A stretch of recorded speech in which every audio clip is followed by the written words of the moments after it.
राधे राधे दोस्तों, स्वागत है आप सभी का राधा रानी के छोटे से यूट्यूब चैनल पर। आज हम बात करने जा रहे हैं तिल, अक्षत, जौ, घास, कुशा की। आप सभी को पता है कि हिंदू धर्म के हिसाब से अश्विन महीने के कृष्ण पक्ष के जो 15 दिन होते हैं वह हम श्राद्ध पक्ष और पितृ पक्ष के रूप में बनाते हैं।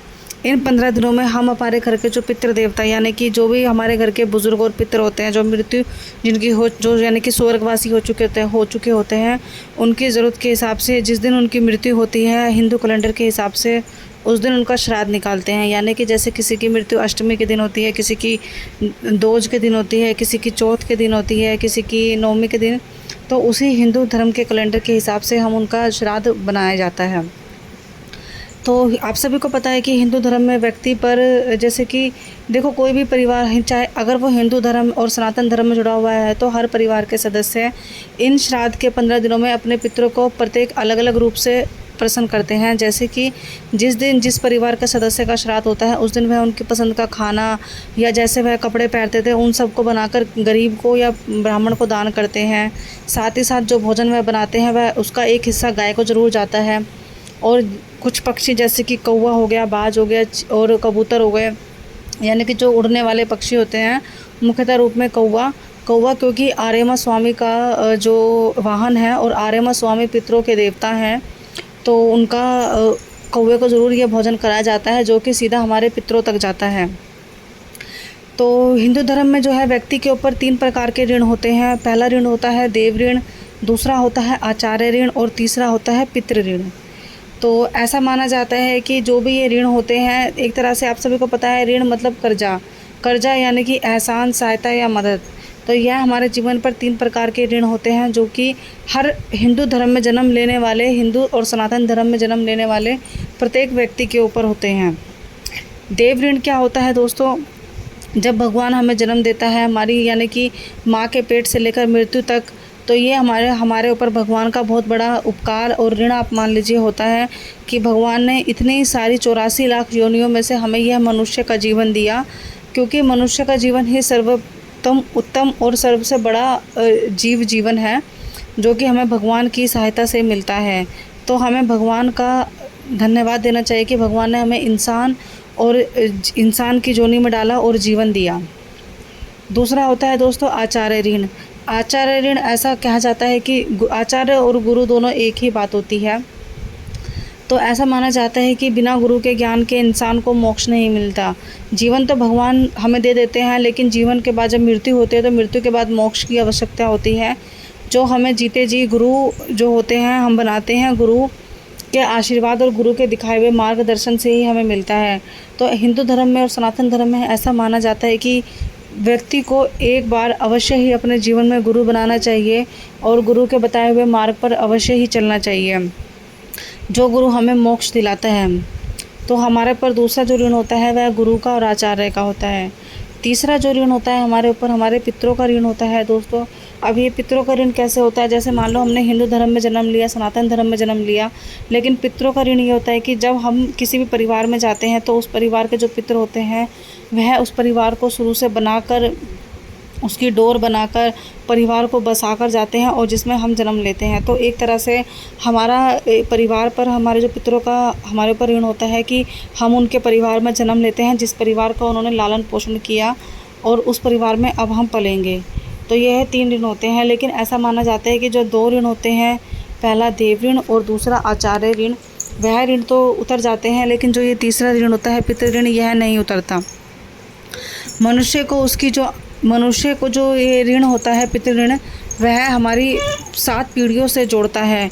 और ऐसा माना जाता है कि जब भी मनुष्य श्राद्ध करता है, तर्पण करता है, तो वह अपनी पिछली 7 पीढ़ियों तक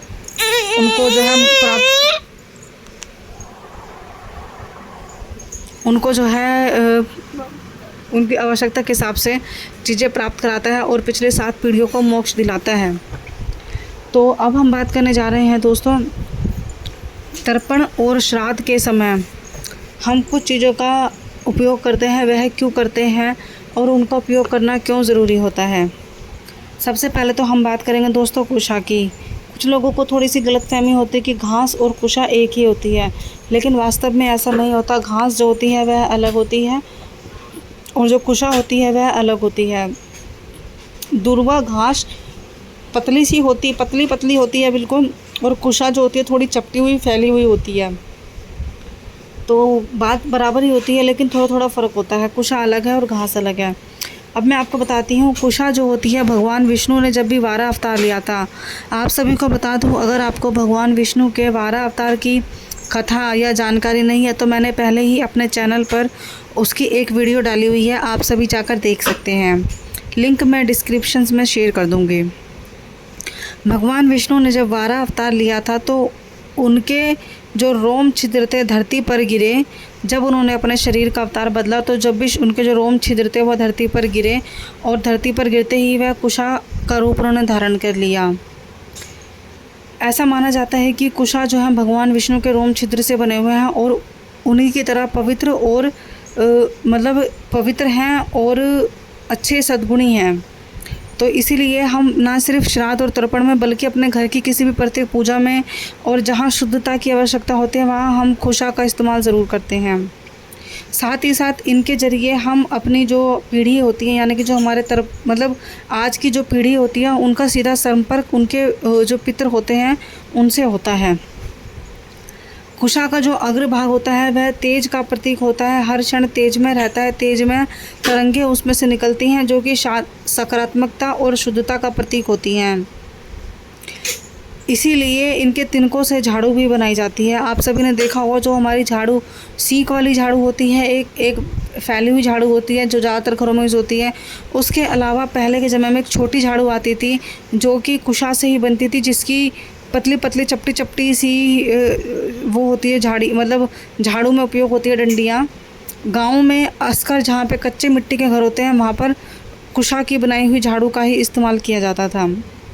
तो दूसरी जो कुशा की कथा है वह दोस्तों, गरुण देव जिस समय अमृत लेकर नाग माता के पास पहुँचे तो नाग माता ने वह अमृत को कुशा पर ही रखा था।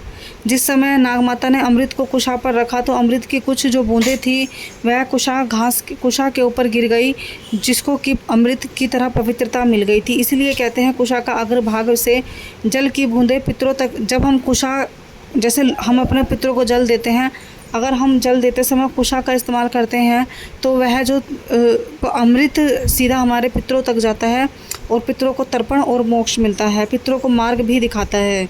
श्राद्ध में समूह सबसे पहले जो है हमें कुशा का ही इस्तेमाल करना चाहिए। इसके बाद दोस्तों बात करते हैं हम तिल की। तिल भी कुशा की तरह ही पवित्र होता है। जिस प्रकार कुशा की उत्पत्ति भगवान विष्णु से हुई, उसी प्रकार तिल की उत्पत्ति भी भगवान विष्णु के पसीने से पसीना जब भगवान विष्णु का धरती पर टपका तो तिल काले तिल बने, जिससे कि पिंडदान करने से मित्र को, जो भी अपने पितृ होते हैं यानी कि मृत व्यक्ति होते हैं, उनको मोक्ष की प्राप्ति होती है। तिल से पूर्वज साक्षरता तक, मतलब तिल अगर हम अपने मतलब श्राद्ध करते समय हम अपनी पूजा के थाली में या भोजन में किसी काले तिल का इस्तेमाल करते हैं तो काले तिल जो है भगवान विष्णु के पसीने से निकले हुए हैं और साथ ही साथ मोक्ष की प्राप्ति कराते हैं और हमारे जो मतलब पितृ देवता होते हैं उनको सीधा रास्ता दिखाते हैं, जहाँ पर भी हम अपने घर में पितृ का तर्पण कर रहे होते हैं वहाँ तक का, कि वह उस समय वहाँ पर आकर विराजमान होते हैं। यह जो काले तिल होते हैं ये हमारे वातावरण को नकारात्मक ऊर्जा से भी बचाते हैं और साथ ही साथ हमारे परिवार में एक सुख और शांति का माहौल लाते हैं। ज्योतिष के अनुसार पितृदोष से जुड़े रहने के लिए शनि, राहु, केतु जैसे ग्रह को भी काले तिल से ही शांत किया जाता है। पितृदोष शांत करते हैं, शनि दोष जो होते हैं, राहु केतु के जो दोष होते हैं वह भी काले तिल से ही शांत होते हैं। श्राद्ध के दौरान काले तिल का इस्तेमाल करने से ग्रहों का जो अशुभ प्रभाव होता है वह भी हमारे ऊपर नहीं होता है। इसके बाद है दोस्तों चावल आप सभी को पता है अक्षत और चावल जो है माता लक्ष्मी का रूप है। चावल जो होता है ना सिर्फ श्राद्ध में बल्कि प्रत्येक पूजा में इस्तेमाल होते हैं। चावल से घर में धन धान्य की कमी नहीं होती, सुख शांति आती है घर में और मोक्ष की प्राप्ति होती है। तो ऐसा माना जाता है यदि आप श्राद्ध कर रहे हैं और अपने श्राद्ध में चावलों का पिंड बनाते हैं तो चावलों का जो पिंड है हमारे पितरों तक जाता है, जो कि हमें सदैव मतलब हमें ऐसा आशीर्वाद देते हैं कि हमारे जीवन में कभी आर्थिक तंगी नहीं आती। हमारा जो परिवार है, हम जो है खूब धन कमाते हैं और खूब हमारे घर में धन की बरकत होती है।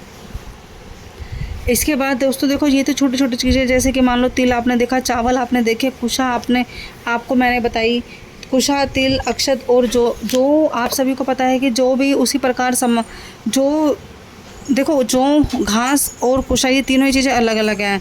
जौ का जो दान होता है वह महादान होता है। जौ यानी यव, अनाज में सर्वश्रेष्ठ होता है जो सोने के समान खरा और शुद्ध होता है।